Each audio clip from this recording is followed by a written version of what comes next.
L'itinéraire de sourds aveugles dans le désert du Sahara tunisien, c'est un film documentaire qui va sortir très bientôt sur les écrans.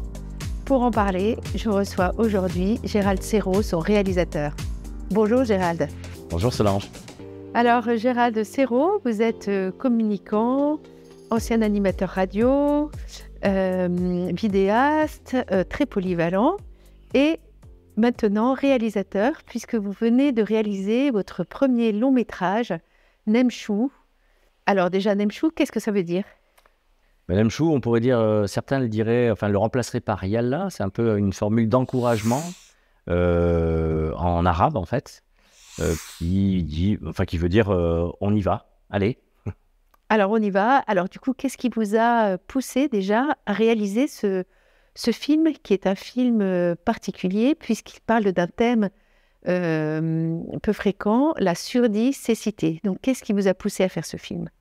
Alors je dirais c'est un petit peu le phénomène de rencontre et de collaboration en fait qui ont existé auparavant, c'est-à-dire que fort de l'expérience que j'avais eue à travailler notamment avec le commanditaire, le producteur Jean Brien de l'association Far West, par cette expérience-là et ces collaborations qui se sont révélées être positives, où on avait pris à la fois du plaisir et puis qui avait donné un bon résultat donc dans la réalisation de reportages à partir de vidéos sur des maladies rares. Jean est revenu vers moi et m'a un jour proposé, tiens, est-ce que ça te dirait d'accompagner en fait un voyage dans le Sahara tunisien pour accompagner donc des sourds aveugles, une caravane, on pourrait dire, donc d'une dizaine de jours. Donc voilà, c'est plutôt l'occasion en fait qui m'a permis de pouvoir participer en fait à cette démarche-là. Alors, au début du film, vous nous emmenez dans l'avion, puis dans le minibus, et on arrive dans le désert. Et on va partager la vie donc, de ces personnes atteintes de surdicécité pendant une dizaine de jours. Qu'est-ce que vous avez découvert, vous, pendant ce voyage, pendant ce trekking ? Qu'est-ce que vous avez découvert des choses auxquelles vous ne vous attendiez pas ? Déjà, je pense que j'étais très encouragé, très intéressé de pouvoir rencontrer en fait un monde que je ne connaissais pas. Déjà aller tout simplement sur le continent africain, pour moi c'était une nouveauté. Découvrir ensuite la Tunisie, aller marcher dans le fameux désert du Sahara, qui est un désert reconnu, un endroit en fait où j'avais jamais mis les pieds. Participer ensuite à une aventure donc de trekking en marchant avec des chameliers. Tous les jours, il fallait installer le camp, le démonter.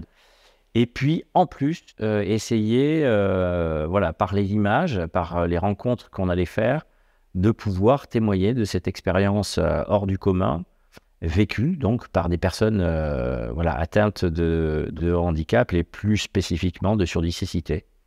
C'est vrai que quand on imagine le concept, bien souvent, même avant de partir, ou quand après en être revenu, les gens m'ont dit « Mais pourquoi finalement on a envoyé des personnes dans le désert, des personnes qui n'entendent pas ou qui entendent mal, ou qui voient peu ou pas, participer à cette expérience ? À quoi ça sert en fait ?» Voilà.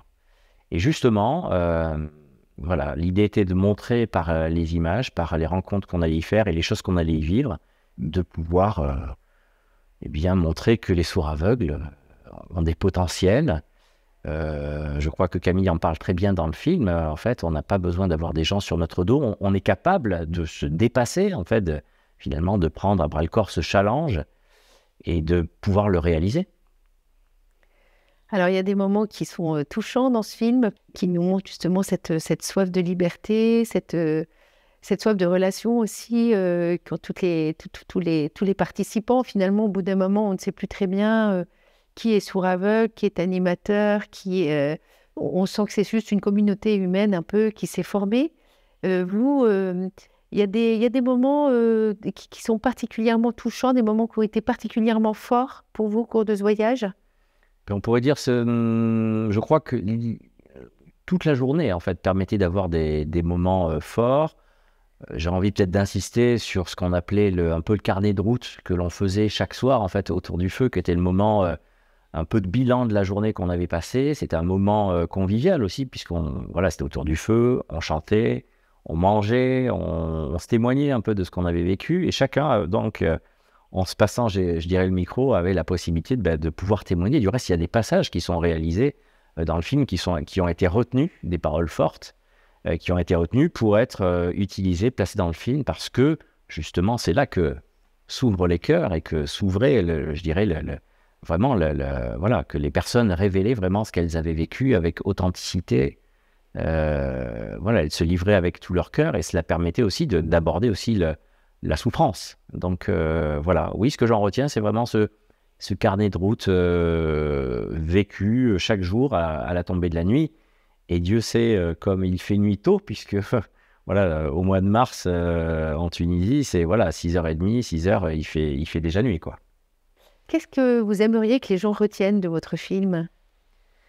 Alors, ce que j'aimerais qu'ils en retiennent, c'est ce que les sourds aveugles aimeraient que les gens retiennent. Je pense que j'ai essayé de retranscrire au mieux, sans déformer les propos, de ce que les personnes qui sont atteintes donc des handicaps de la surdicécité ont envie de dire au monde. C'est-à-dire que tous les jours, ils sont confrontés donc à des difficultés, des fois de reconnaissance même de communauté de sourds aveugles. Et c'est vrai que voilà, ce que j'aimerais, c'est qu'effectivement, il y ait peut-être une sensibilisation que c'est pas parce qu'on est sourd aveugle que on peut pas se dépasser ou qu'on peut pas vivre des challenges et aller jusqu'au bout. En tout cas, je trouve que c'est une belle leçon de vie puisque, comme vous le disiez à l'instant, on a fait un peu communauté. Chacun a été logé un peu à la même enseigne. Il n'y avait pas d'accompagnant et d'accompagné. En fait, c'est que tout le monde vivait cette expérience. Et effectivement, même si des fois on devait ralentir, bien sûr, parce que voilà, quand les personnes aveugles ne vont pas aussi à la même vitesse, forcément, eh bien, on essayait voilà, il y avait un rythme qui était imposé et c'était assez étonnant de voir que ce rythme, il a été gardé du début jusqu'à la fin. On a finalement, on est allé au bout de ce qui était proposé. On a marché des kilomètres et des kilomètres. Donc voilà, oui, je trouve que c'est une belle leçon aussi de vie dont on peut nous-mêmes être touchés, qui sommes voyants, quoi. Voilà.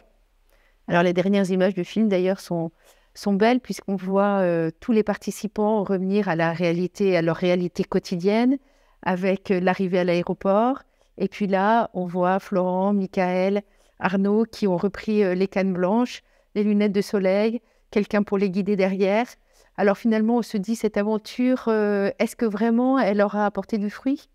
Eh bien, écoutez, je pense qu'il faudrait leur poser la question directement à eux, mais je pense qu'ils en témoignent quand même dans le film et ils disent que effectivement, là, me reviennent les mots de Marie-Odile qui dit il y a eu des pleurs, il y a eu des joies, il y a eu de la joie, mais il y a eu de la souffrance aussi. Donc, comme justement, il y avait un challenge en fait sur lequel il fallait donc se dépasser et c'est ce qu'ils ont fait. En fait, oui, ça n'a pas été simple, mais je pense qu'ils sont revenus quand même changer avec un regard aussi positif parce que par leur démarche, ils pouvaient aussi permettre de changer peut-être le regard des personnes qui allaient voir ce qu'ils avaient fait. Donc oui, il y a un retour à la réalité, certes, mais je pense qu'ils sont revenus, tout comme nous, différents, changés de cette expérience. Alors, ce film va être présenté le 27 juin prochain en avant-première à la Journée mondiale de la surdicécité. Et ensuite, quel va être l'avenir de ce film? Eh bien, l'avenir de ce film, c'est de finalement suivre sa vie, tout comme d'autres films. En fait, il est appelé à, peut-être, du moins on l'espère, à parcourir en fait, d'autres salles de cinéma. C'est vrai que d'avoir son visa d'exploitation qui a été donc validé par le Centre national du cinéma, le CNC. Donc déjà, c'est une grande joie et c'est une possibilité justement qu'il ait la possibilité d'avoir une vie qui continue. Il y a déjà des dates qui sont posées déjà en Bretagne, puisque certaines personnes donc, du groupe de randonneurs sont en Bretagne, mais pas que. Le 27 juin étant donc l'avant-première, eh bien, voilà, les jours vont s'enchaîner avec déjà des dates, une diffusion à Rennes, une projection aussi peut-être prochainement sur Nantes. Voilà, donc les choses sont en train de s'organiser. Alors, je crois qu'il existe un site internet pour en savoir plus, pour déjà voir la bande-annonce et pour organiser une projection.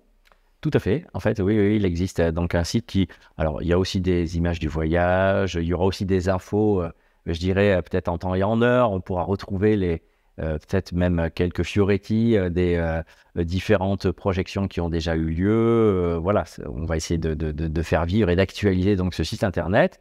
L'adresse, donc, c'est tout simplement donc, nemchou-lefilm.fr. Merci Gérald. Eh ben, on souhaite une longue vie à votre film Nemchou. Merci beaucoup, Solange.